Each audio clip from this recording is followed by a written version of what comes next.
आज जो मैं आपको सच्ची घटना सुनाने जा रहा हूं वह एक मालिक और नौकर के बीच की है, जहां मालिक अपने नौकर का खून कर देता है। कहते हैं कि अगर कोई व्यक्ति गलत कदम उठाता है तो जरूरी नहीं है कि वह उस कदम को मजे मजे में उठा रहा हो। एक मूवी है जिसमें गोविंदा कहते हैं कि कोई भी मुजरिम जन्म से मुजरिम नहीं होता, कोई भी तवायक अपने इच्छे से अपना जिस्म नहीं बेचती है, ये वक्त और हालात उसे क्रिमिनल बनने पर मजबूर कर देते हैं। तो आज की भी कहानी मेरी कुछ ऐसी ही है, जिसमें कि एक मालिक और उसके नौकर के बीच की कहानी बताई गई है, जिसमें किस तरीके से वो अपने घिनौने कृत्य को अंजाम देते हैं, जिससे कि एक नौकर का मालिक से विश्वास ही उठ जाएगा। जी आदाब, नमस्कार, वंदे मातरम। मैं राहुल अवस्थी। आज की हमारी सच्ची घटना दिल्ली के सरोजनी नगर से शुरू होती है। दिल्ली के सरोजनी नगर में पुलिस को एक मेट्रो स्टेशन के पास एक ट्रॉली बैग मिलता है।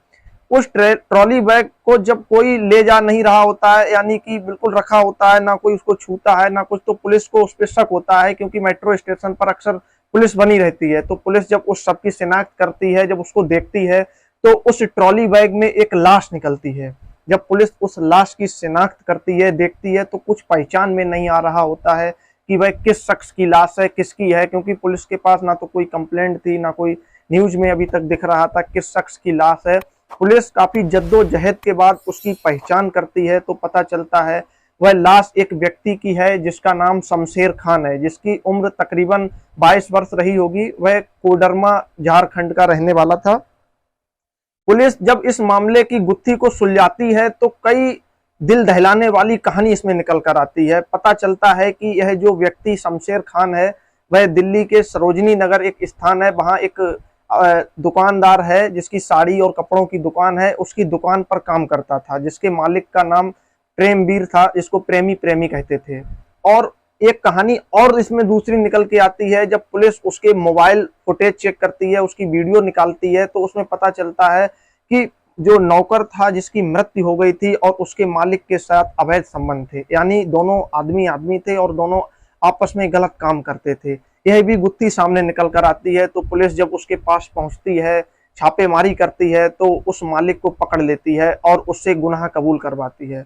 तब पता चलता है, मालिक बताता है, जिसका नाम परमवीर सिंह होता है, प्रेमवीर भी उसको कहते हैं और प्रेमी भी कहते हैं, ये तीनों एक ही शख्स के नाम होते हैं। वह पुलिस को बताता है कि इसके पास हमारी वीडियो थी और ये हमको बार बार ब्लैकमेल करके हमसे पैसे ऐंठ रहा था।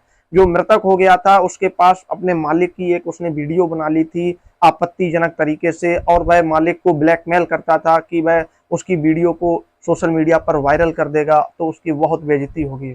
और जो मालिक था उसकी शादी भी हो चुकी थी, उसके 2 बच्चे भी थे। इसी डर की वजह से वह बहुत डरता था। शुरुआत में वह ब्लैकमेल भी होता रहा, उसने काफी पैसे भी मृतक को दिए जो उसकी दुकान पे नौकरी करता था, लेकिन जब उससे नहीं रहा गया तब उसे यही तरीका सामने आया कि इसकी हत्या कर देते हैं। और हत्या के लिए उसने षड्यंत्र रचा, और उसका एक भतीजा था जो कि खुर्जा में रहता था। उसने अपने भतीजे को फोन किया कि बेटा ऐसे ऐसे बात है, आज मेरा तुम्हारा चाचा बहुत संकट में है, धर्म संकट में है। इस धर्म संकट की घड़ी में एक तुम ही हो जो हमारी मदद कर सकते हो। क्योंकि भतीजा था और चाचा भतीजे में जो है बहुत अच्छे संबंध होते हैं, चाचा पिता दाखिल होता है, तो भतीजे ने भी उनकी बात को इग्नोर नहीं करना चाहा और भतीजे ने चाचा से कहा, चाचा आप बताएं तो मैं अपनी जान तक दे दूंगा आपके लिए, आप मुझे आदेश करें कि मुझे करना क्या है। तब चाचा ने कहा कि आप मेरे पास आ जाइए, उसके बाद में मैं बैठकर आपको पूरी बात बताता हूँ। आज तुम्हारा चाचा धर्म संकट में है। तो उसका भतीजा खुर्जा से सरोजनी नगर के लिए आ जाता है और अपने एक दोस्त को भी साथ लेकर आता है। उसके दोस्त का नाम रोहित होता है, जो कि टैक्सी द्वारा खुर्जा से सरोजनी नगर आते हैं ये दोनों लोग। इसका चाचा वहां पर इसको मिलता है और इनको एक होटल में ठहरा देता है। एक होटल होता है जिसका नाम होता है यूसुफ सराय। यूसुफ सराय एक जगह है, वहीं के एक होटल में इन लोगों को ठहरा देते हैं। और जो मृतक शमशेर खान है उसकी मौत का प्लान बनाते हैं कि उसके साथ क्या किया जाए, कैसे उसका मर्डर किया जाए, किस तरीके से उसकी हत्या को अंजाम दिया जाए जिससे कि हम लोग पकड़े भी ना जाएं और ये कील का कांटा जो है निकल जाए। उसके बाद ये लोग वहां पर प्लान करते हैं। प्लान करने के बाद प्लान के मुताबिक जो प्रेमी होता है, यानी कि जो मालिक होता है प्रेमवीर, वह होटल से चला आता है। अब होटल में उसका जो भतीजा होता है प्रेमवीर का, जिसका नाम होता है पविंदर, पविंदर और उसका दोस्त रोहित, ये दोनों लोग जो है होटल में रुकते हैं प्लान के मुताबिक, और प्रेमवीर घर चला जाता है और फिर वहां से शमशेर खान से मुलाकात करता है और शमशेर खान को एक पार्टी देने के बहाने ये कहता है कि कल हम आपको एक पार्टी देंगे और होटल में जाकर रुकेंगे। तो शमशेर खान भी इस बात पर राजी हो जाता है क्योंकि दोनों के अच्छे संबंध थे, बस वह उसे ब्लैकमेल करता था, बाकी उसका कोई इरादा गलत नहीं था। अब शमशेर खान और उसका मालिक प्रेमवीर दोनों अगले दिन रात के तकरीबन 8:30 बजे उसी होटल के उस कमरे में बैठे होते हैं, पहुंचते हैं जहां पहले से ही उसका भतीजा मालिक का पविंदर और उसका दोस्त रोहित प्रेमवीर का इंतजार कर रहे होते हैं। जब ये दोनों लोग वहां पर पहुंचते हैं तो पहले से ही वहां पर मौजूद उसका भतीजा पविंदर और रोहित, ये तीनों लोग मिलकर शमशेर खान की एक नायलॉन की रस्सी से गला दबाकर बेरहमी से हत्या कर देते हैं। जब इनकी हत्या हो जाती है, अब तीनों लोगों के हाथ पैर फूलने लगते हैं कि अब इस लाश को लेकर जाएं तो लेकर कहाँ जाएं, क्योंकि होटल में छोड़ नहीं सकते हैं, क्योंकि होटल में इनका रिसेप्शन पर आधार कार्ड भी जमा किया गया होता है। अगर होटल के कमरे में लाश छोड़ेंगे तो ऐसा नहीं, बस पुलिस पकड़ ही लेगी, क्योंकि होटल का मालिक पुलिस को जरूर सूचना करेगा। अब इन लोगों को यह समझ में नहीं आ रहा होता है कि करें तो करे क्या।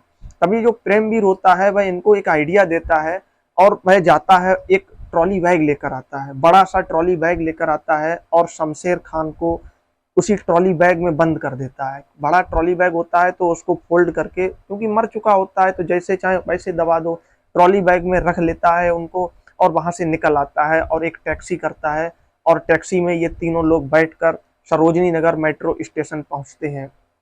वहां पहुंचने के बाद ये जो मृतक शमशेर खान होता है, जो कि ट्रॉली बैग में बंद है, उसकी डेड बॉडी को उसी में बंद रखकर वही मेट्रो स्टेशन के पास ही इनकी इस डेड बॉडी को छोड़कर वहां से चला आता है। जब उस बैग को कोई लेकर नहीं जाता है तो पुलिस उसको देखती है कि ये अनजान चीज क्या रखी हुई होती है, और पुलिस उसकी जब जांच करती है तो उसमें एक डेड बॉडी निकलती है।